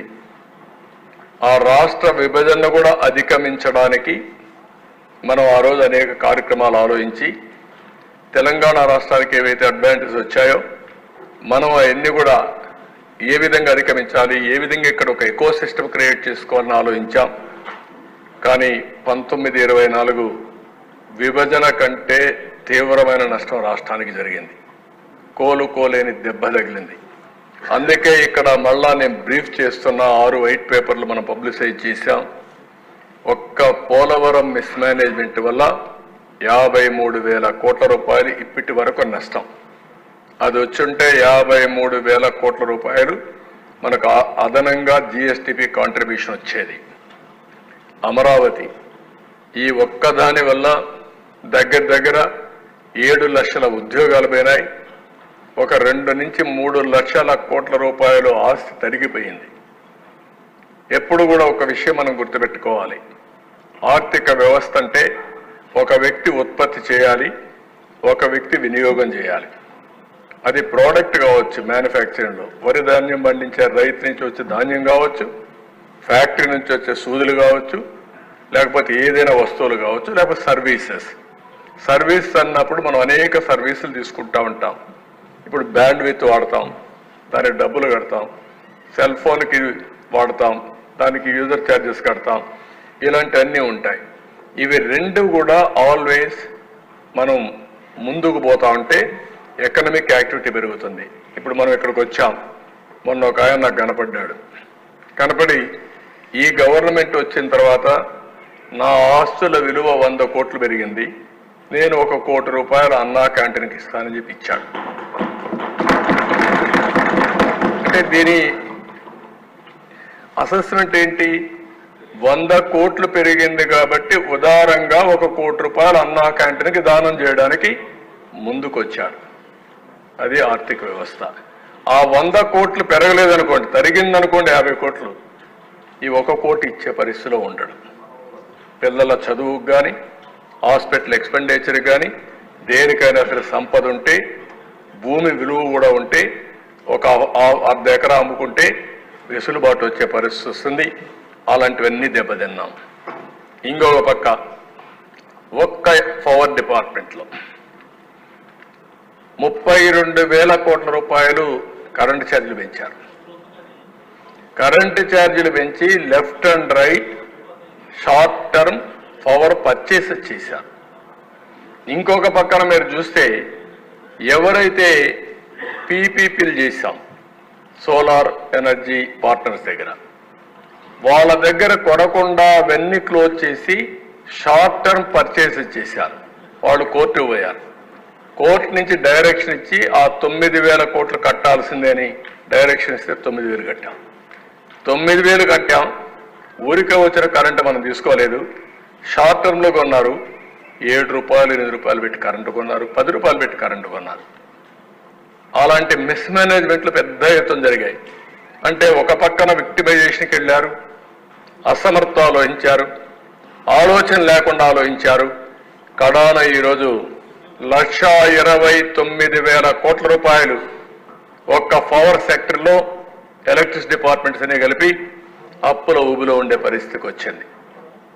ఇది ఎప్పుడు కూడా సమర్థవంతమైన పాలన ఉంటే ఎక్కడికక్కడ వెసులుబాటు వస్తుంది. అసమర్థుల పాలన ఉంటే ఈ విధంగా క్షీణించిపోయే పరిస్థితులు వస్తాయి. నెక్స్ట్, నేచురల్ రిసోర్సెస్, దేవుడిచ్చిన సంపద, ఇసుక, ఎన్ని అరాచకాలు జరిగాయో చూసాం. ఎవరు చెప్పినా ఏం లేదు. 7,000 కోట్ల రూపాయలు దోచుకున్నారు. భూగర్భ ఖనిజ సంపద ఎక్కడికక్కడ వెరైటీస్ కావచ్చు, లైమ్ స్టోన్ కావచ్చు, క్వార్ట్జ్ కావచ్చు, లెటరైట్ కావచ్చు, గ్రనైట్ కావచ్చు, క్వారీలు కావచ్చు, మొత్తం దోచుకునే పరిస్థితికి వచ్చారు. దీనివల్ల విపరీతంగా ఒక 10,000 కోట్లు ప్రాథమిక అంచనాల ప్రకారం నష్టం వచ్చే పరిస్థితి వచ్చింది. ఇంకో పక్కన మద్యం మొత్తం ఓన్ బ్రాండ్లు పెట్టారు. ప్రజారోగ్యాన్ని దెబ్బతీసే పరిస్థితికి వచ్చారు. దగ్గర తెలంగాణకు మనకు 20,000 కోట్ల రూపాయలు వ్యత్యాసం వచ్చే పరిస్థితి వచ్చింది. ఇయర్ 10,000 కోట్లు 12,000 కోట్లు డిఫరెన్స్ వచ్చే పరిస్థితి వచ్చింది. మనకు రావాల్సిన ఆదాయం 17,000 కోట్ల రూపాయలు తగ్గిపోయే పరిస్థితికి వచ్చింది. ఇక్కడ పెట్టిన బ్రాండ్లు రేట్లు చూసిన తర్వాత కర్ణాటక, తెలంగాణ, తమిళనాడు, ఒరిస్సా ఏదైతే వాళ్ళ బ్రాండ్స్ ఇక్కడ వచ్చి అమ్ముకునే పరిస్థితికి వచ్చారు. లా అండ్ ఆర్డర్ నిన్నే మాట్లాడాం. ఇవన్నీ మాట్లాడి అందరిపైన కేసులు పెట్టే పరిస్థితికి వచ్చారు.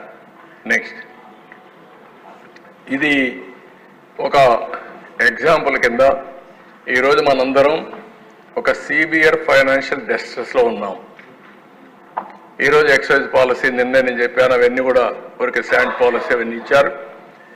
ఈరోజు క్యాపిటల్ ఎక్స్పెండిచర్ తగ్గిపోయింది, అప్పులు పెరిగాయి. ఎలాంటి పనులు చేశారో ఇది ఒక్క ఉదాహరణ మాత్రం. ప్రజావేదిక ప్రజలకు ఉపయోగపడేది చట్ట వ్యతిరేకంగా కూల్చేశారు. రిషికొండలో ప్యాలెస్ కట్టారు, ఎన్విరాన్మెంట్ ఇంబ్యాలెన్స్ చేశారు, కొండలు కొట్టేశారు. కడాన ఎన్జీటీ ఫైన్ వేసే పరిస్థితికి వచ్చారు. 500 కోట్ల రూపాయలు ఖర్చు పెట్టారు.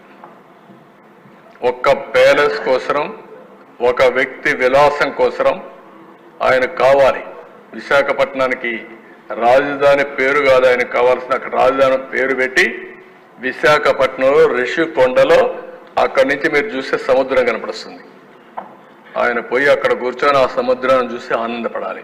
ఆయన ఆనందం కోసం 500 కోట్లు అంటే బాధ్యత లేని రాజకీయ నాయకులు. ఇది మేజర్గా జరిగిన దుర్మార్గమైన కార్యక్రమం. నెక్స్ట్ ఇప్పుడు ఏం చేయాలో మీరు కూడా ఆలోచించాలి. ఆ రిషికొండ ప్యాలెస్ ఏం చేయాలి, ప్రజావేదిక ఏం చేయాలి. నాన్ సీరియస్ కాదు ప్రసాద్ గారు, నువ్వు ఆయన తీసుకునేది కాదు. ఏంటి ప్రజాధనాన్ని ఈ విధంగా దుర్వినియోగం చేస్తే మనలో ఏంటి చైతన్యం, ప్రజా చైతన్యం ఏంటని అడుగుతున్నా. బాధ్యత లేకుండా ఇష్టానుసారంగా చేసి తప్పించుకోవాలనుకుంటే ఇది రైట్ అని అడుగుతున్నా. నేను 14 ఏళ్ళు సీఎంగా ఉన్నా, అంతకుముందు 5 ఇప్పుడు కూడా ఉన్నాను. ఎప్పుడు నేను ఇలాంటి ప్యాలెస్లు కట్టాలి గవర్నమెంట్కి అనుకోలేదు. ఏంటి ఆ ప్యాలెస్, ఎక్కడి నుంచి కడతావు నువ్వు, ఎక్కడిది డబ్బులు? ఇది టూరిజం, మొత్తం టూరిజంతో ఖర్చు పెట్టుంటే ఈ 500 కోట్ల రూపాయలు కనీసం సంవత్సరానికి 1000 కోట్ల రూపాయల ఆదాయం వచ్చేది, టూరిస్టులు వచ్చేవారు. అలాంటిది నీ యొక్క విలాసవంతం కోసరం, నీ పైశాచిక ఆనందం కోసరం 500 కోట్ల రూపాయలు తగలేస్తారా మీరు? బాధ్యత ఉందా మీకు? అడిగేవాళ్ళు లేకపోతే ప్రజల్ని మోసం చేస్తే నమ్మతారనే ఉద్దేశంతో మభ్య పెడుతూ మళ్ళీ మాట్లాడుతున్నారు వచ్చి ఈరోజు మళ్ళా స్టేట్మెంట్ ఇస్తామని. నేను చాలా స్పష్టంగా అడిగాను. 36 మందిని చంపేశారని చెప్పారు. 36 పేర్లు ఇమ్మన్నాం. ఏ పేర్లో ఇమ్మని వారం నుంచి అడుగుతున్నాం. సిగ్గుంటే ఇవ్వాలి కదండి. ఉంటే కాదు అంటే లెక్కలేనితనం. ప్రజా జీవితం అంటే ఏం చెప్పినా నమ్మతారు. ఒక చెత్త పేపర్ పెట్టుకున్నా ఆ పేపర్ని దాచుకుంటా, నేను నమ్మిస్తా. చెప్పిన తప్పే చెప్పకుండా చెప్తే అబద్ధాలు చెప్తా ఉంటే నమ్మి మోసపోతారనే ఉద్దేశం ఉంది. అది నమ్మకుండా ఉండాలంటే మనం కూడా బాధ్యతగా ప్రజా చైతన్యం తీసుకొస్తే ఇలాంటి సమస్యలకు ఒకే విరుగుడు, అది ప్రజా చైతన్యం అని చెప్పి కూడా నేను మీ అందరికీ తెలియజేస్తున్నా. బాధ ఉంది, ఆవేదన ఉంది. మనం హామీలు ఇచ్చాం, సూపర్ 6 చెప్పాం. చూస్తే భయం వేస్తా ఉంది. ముందు కదలలేకపోతున్నాం. ఈ విషయాలు రాష్ట్ర ప్రజానీకం కూడా ఆలోచించాలి. సీరియస్గా ఆలోచిస్తే తప్ప ఈ సమస్యగానే ఎప్పుడూ ఉంటుంది. ఏ నాయకుడైనా సరే, పబ్లిక్ లైఫ్లో ఉండే నాయకుడు, ప్రజా జీవితంలో ఉన్న నాయకుడు బాధ్యతగా ఉండాలి. మనం ట్రస్టీస్ మాత్రమే, పెత్తందారులు కాదు. ఇష్టానుసారంగా దుర్వినియోగం చేయడం, విలాసవంతంగా ఎంజాయ్ చేయడం, లేకుంటే ఇష్టం వచ్చేట్టు చేయడం, తద్వారా ప్రజలకు అన్యాయం చేయడం కరెక్ట్ కాదు. అదే జరిగింది 5 సంవత్సరాల్లో. ఆ విషయాలే ప్రజలకు మనం చెప్పాల్సిన అవసరం ఉంది. అదే సమయంలో నెక్స్ట్ ఈరోజు మనం గుర్తుపెట్టుకోవాలి, ఇవన్నీ జరిగాయి కాబట్టి ప్రజల్లో విపరీతమైన రియాక్షన్ వచ్చింది. 2019లో మనం ప్రజల్ని ఎడ్యుకేట్ చేశాం, కానీ ఆ రోజు ఒక అనుభవం వాళ్ళకు ఊహించకుండా ఓట్లేసి గెలిపించారు. 151 సీట్లతో గెలిపిస్తే నమ్మక ద్రోహం చేశారు, తీరని ద్రోహం చేశారు. దాని ఫలితం మనం కూడా అనుభవించాం, ప్రజలు అనుభవించే పరిస్థితికి వచ్చాం. ఈరోజు మళ్ళీ ప్రజల్లో ఎప్పుడూ రానంత నమ్మకం. నా జీవితంలో ఎప్పుడు ఎన్నో 10 ఎలక్షన్లు, నిన్న జరిగింది 10th ఎలక్షన్, నేనే కండక్ట్ చేసిన ఎలక్షన్లు, ఎప్పుడూ రానంత మెజారిటీ వచ్చాయి. 93% స్ట్రైక్ రేట్, 57% ఓట్లు పడ్డాయి. 94లో పెద్ద ఊపు ఉన్నప్పుడు, వేవ్ ఉన్నప్పుడు వచ్చింది 51% వచ్చాయి. అలాంటిది 57% వచ్చాయి. అంటే ఇది అన్ప్రెసిడెంటెడ్ హిస్టరీ ఇన్ ఆంధ్రప్రదేశ్. అదే సమయంలో భారతదేశ చరిత్రలో కూడా ఇలాంటి అరుదైన మ్యాండేట్లు వచ్చింది చాలా తక్కువ. అలాంటి మ్యాండేట్ ఇచ్చారు. అయితే ఇక్కడ మనందరం గుర్తుపెట్టుకోవాల్సింది, ఒక సమ్ టైమ్స్ కొన్ని జరుగుతూ ఉంటాయి. 19లో జరిగిన అన్యాయం, 1924 వరకు జరిగిన డెస్ట్రక్షన్, దిక్కుదోచన పరిస్థితికి మనం పడిపోయిన సందర్భంలో మళ్ళీ ప్రజలు ఒక హిస్టారిక్ మ్యాండేట్ ఇవ్వడం, కేంద్రంలో కూడా ఎన్డీఏ రావడం, ఎన్డీఏలో ఇక్కడ ఉండే వాళ్ళందరూ భాగస్వాములు కావడం, మనం అందరం హామీలు ఇచ్చాం ప్రజల కోసం. ఆ ప్రజల హామీలు నిలబెట్టడానికి కేంద్రం కూడా ముందుకొచ్చి మొన్ననే ఫస్ట్ టైం 5 ఏళ్లలో ఆంధ్రప్రదేశ్ గురించి ఒక పేరా పెట్టి ఇది మా బాధ్యత, మేము మళ్ళీ ఆంధ్రప్రదేశ్ని రీకన్స్ట్రక్ట్ చేయడానికి ముందుకు వస్తామని ఎన్డీఏ గవర్నమెంట్ ముందుకు వచ్చారు కేంద్రంలో. మన వాళ్ళకి మనస్ఫూర్తిగా ధన్యవాదాలు తెలియజేయాల్సిన అవసరం ఉంది. అందుకే అమరావతి స్పెషల్ ఫైనాన్షియల్ సపోర్ట్ 15,000 కోట్లు, దీన్ని మనం ముందుకు తీసుకుపోవాలి. ఇంకో పక్క పోలవరాన్ని పూర్తి చేస్తామని, తొందరలో పూర్తి చేస్తామని హామీ. ఇంకో పక్క కొప్పర్తి, ఓర్వకల్, హెచ్బిఐసిలో 2 ఇండస్ట్రియల్ నోడ్స్, ఇది రాయలసీమకు ఎంతో ఉపయోగపడుతుంది. కొప్పర్తి కడపలో వస్తుంది, ఓర్వకల్ కర్నూలులో వస్తుంది, వెనుకబడిన ప్రాంతాల అభివృద్ధికి దోహదం చేసే పరిస్థితి వస్తుంది. ఇంకో పక్కన బ్యాక్వర్డ్ ఏరియాస్, రాయలసీమ, ఉత్తరాంధ్ర 2 కలిపి 7 జిల్లాలు, అదనంగా ప్రకాశం జిల్లా కూడా బైఫర్కేషన్ యాక్ట్లో లేదు కానీ ప్రకాశం జిల్లా కూడా కలిపే పరిస్థితికి వచ్చారు. ఇది శుభ పరిణామం. ఇది కాకుండా ఏదైతే మనకు క్యాపిటల్ ఇన్వెస్ట్మెంట్కి డబ్బులు లేవు, నేను చూపించాను, దానికి కూడా కొంత వెసులుబాటు ఇస్తామని హామీ ఇచ్చారు, అది కూడా వచ్చే అవకాశం వస్తుంది. ఇవి నెక్స్ట్, ఇవన్నీ కూడా మనం గుర్తుపెట్టుకోవాల్సింది, ఇవి వస్తాయి. అదే సమయంలో మన మీద బాధ్యతలు ఎక్కువ ఉన్నాయి. ఈరోజు మనం ఇచ్చిన బాధ్యతలు కూడా నెరవేర్చడానికి ముందుకు పోయాం. మనం ఒక అడుగు ముందుకేసాం తప్ప ఎక్కడ కూడా ఒక అడుగు వెనక్కి వేసే పరిస్థితులు లేవు. ఏదైతే ల్యాండ్ టైటిలింగ్ యాక్ట్ చెప్పామో రద్దు చేస్తామని చెప్పి మొదటి 5 సంతకాల్లో ల్యాండ్ టైటిలింగ్ యాక్ట్ సంతకం పెట్టి క్యాబినెట్ ఫస్ట్ క్యాబినెట్లో పెట్టి ఫస్ట్ అసెంబ్లీ సెషన్లో పెట్టి అదే మరి కౌన్సిల్లో కూడా పెట్టి రద్దు చేయించాం. రెండోది పెన్షన్ 4,000 రూపాయలు పింఛన్ ఇవ్వడానికి మనం చెప్పాం, ఏప్రిల్ నుంచి ఇస్తా అన్నాం, అది కూడా మనం అమలు చేశాం. ఇంకొక పక్కన డిఎస్సి మొదటి సంతకం అని చెప్పాం, 16,347 టీచర్ ఉద్యోగాలు ఇవ్వడానికి ముందుకు పోయాం. అవి కూడా టైం బౌండ్ ప్రోగ్రాం ప్రకారం ఎక్కడ కూడా ట్రాన్స్పరెంట్గా అవి కూడా పూర్తి చేస్తాం. స్కిల్ సెన్సస్ పెట్టాం, ఆ స్కిల్ సెన్సస్ కూడా మనం ఆ ఫార్మాట్లో మీరు కూడా ఐడియాస్ ఇవ్వండి. ఇది ఒక గేమ్ చేంజర్ అవుతుంది. దేశంలోని ఎక్కడా చేయని విధంగా, ప్రపంచంలోని ఎక్కడా చేయని విధంగా ఈ స్కిల్ సెన్సస్ తీసుకుంటున్నాం. దీనివల్ల స్కిల్ అప్గ్రేడేషన్ చేసి ఎక్కడికక్కడ పనిచేసే విధానంలో తెలుగు జాతి ముందుండే విధంగా తీసుకెళ్తాం.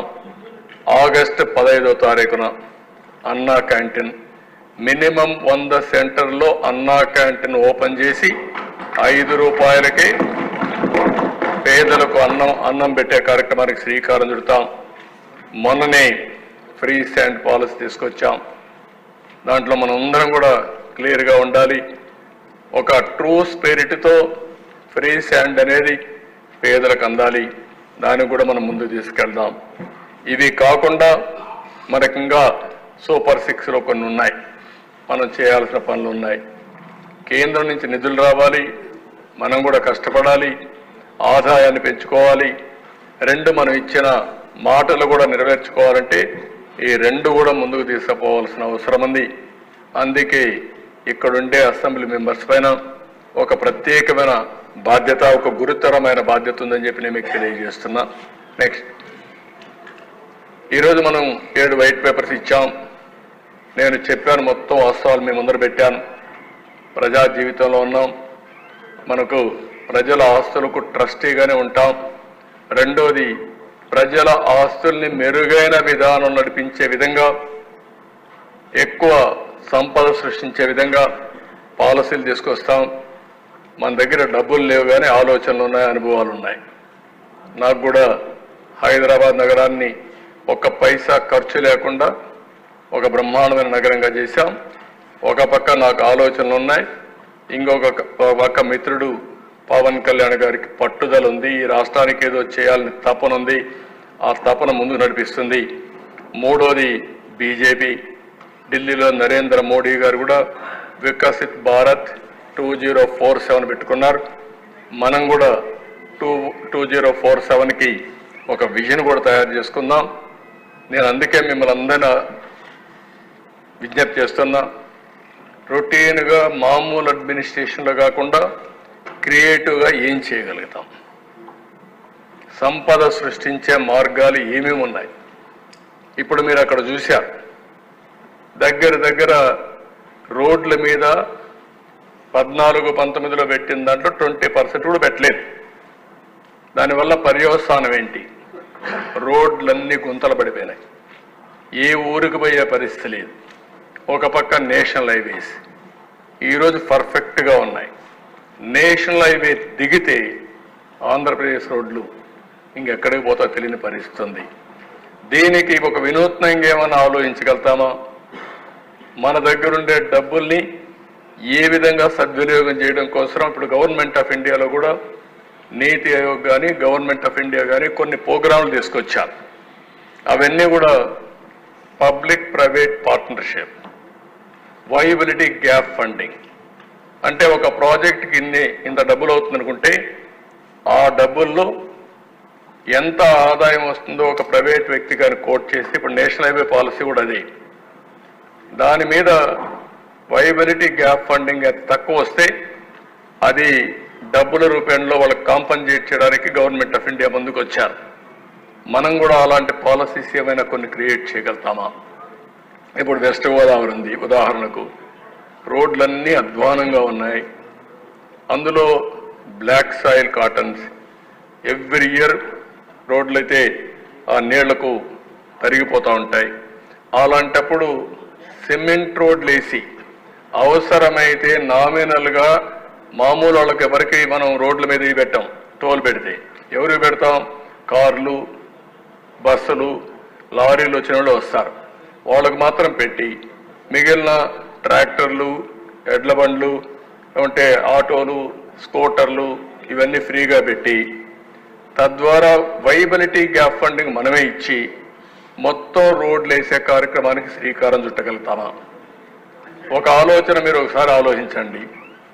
ప్రతి గ్రామం నుంచి మండల హెడ్ క్వార్టర్కి, మండల హెడ్ క్వార్టర్ నుంచి సిటీ నియరెస్ట్ టౌన్లు, అక్కడి నుంచి నియోజకవర్గ హెడ్ క్వార్టర్, అక్కడి నుంచి ఎయిర్పోర్ట్, అక్కడి నుంచి రైల్వే స్టేషన్, అక్కడి నుంచి పోర్ట్, అన్నిటికీ కనెక్ట్ చేస్తూ ట్రాఫిక్ను బట్టి single lane, double lane, 4 lane, 8 lane, ఇప్పుడు 16 లేన్ వచ్చేస్తున్నాయి. ఇండియాలో 16 లేన్స్ రోడ్లు వచ్చేసే పరిస్థితి. హైదరాబాద్ టు బెంగళూరు అయితే 12 లేన్ వేస్తూ ఉంటున్నారు, ఢిల్లీ టు ఆగ్రా అయితే 16 లేన్స్కి వెళ్ళిపోయారు.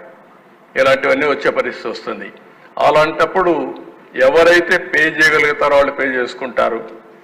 మనం దాని మీద ఆ వైబిలిటీ వచ్చినప్పుడు వాళ్ళకు ప్రాఫిటబుల్గా అన్నప్పుడు మనం గ్యాప్ ఫండింగ్ మనం ఇస్తాం. ఇప్పుడు 1000 కోట్ల రూపాయలు మనం ఖర్చు పెడితే 3000 కోట్లు మొత్తం రోడ్లని ఎంతవరకు చేయగలుగుతాం చేస్తే అన్ని విధాల లాభం ఉంటుంది, ఎవరికి ఇబ్బంది ఉండదు. ఇలాంటి వినూత్నమైన ఆలోచనలు మీరు కూడా చేయండి. నేను ఒక్కడే చెప్పడం కాదు, ఇవన్నీ కూడా వినూత్నంగా ఆలోచించి అవుట్ ఆఫ్ బాక్స్ థింకింగ్ చేస్తే తప్ప మళ్ళీ ఈ రాష్ట్రాన్ని మనం ముందుకు తీసుకుపోలేం. పేదవాళ్ళకు సంక్షేమం చేయాలి, పేదవాళ్ళను ఆర్థికంగా పైకి తీసుకురావాలి. నేను కూడా పదే చెప్తున్నా, జీరో పావర్టీ మన లక్ష్యంగా ఉండాలి. పేదరికం లేని సమాజం, ఆర్థిక అసమానతలు తగ్గించే వ్యవస్థ ఉండాలి. అలాంటి ప్రాజెక్ట్ ఏవైతే కాన్సెప్ట్స్ ఉన్నాయో నేను ఇన్ కోర్స్ ఆఫ్ టైం మళ్ళీ అసెంబ్లీకి వస్తా. ఈరోజు మనం అందరం ఆలోచించాల్సింది, ప్రజలందరూ కూడా విజ్ఞప్తి చేస్తున్నాం, మీరు కూడా ఆలోచించాలి. మనం అందరం ఆలోచించి షార్ట్ టర్మ్లో ఏం చేయగలుగుతాం, మీడియం టర్మ్లో ఏం చేయగలుగుతాం, లాంగ్ టర్మ్లో ఏం చేయగలుగుతాం ఆలోచించడం చాలా అవసరం. నేను ప్రజలకు విజ్ఞప్తి చేస్తున్నా, ఈ ప్రభుత్వం మీకోసం ఉన్నాం, ప్రతి ఒక్క పైసా మీ సంక్షేమానికి అభివృద్ధి కోసమే ఖర్చు పెడతాం, మీ బాగోగుల కోసమే ఖర్చు పెడతాం. దేశంలో ఏ రాష్ట్రం సంపాదించనంత సంపద సృష్టిస్తాం, ఆదాయాన్ని పెంచుతాం. ఆ ఆదాయాన్ని తిరిగి మీకే చేరవేసే బాధ్యత మేము తీసుకుంటామని మరొక్కసారి స్పష్టం చేస్తున్నాను. నేను ఎన్నికలు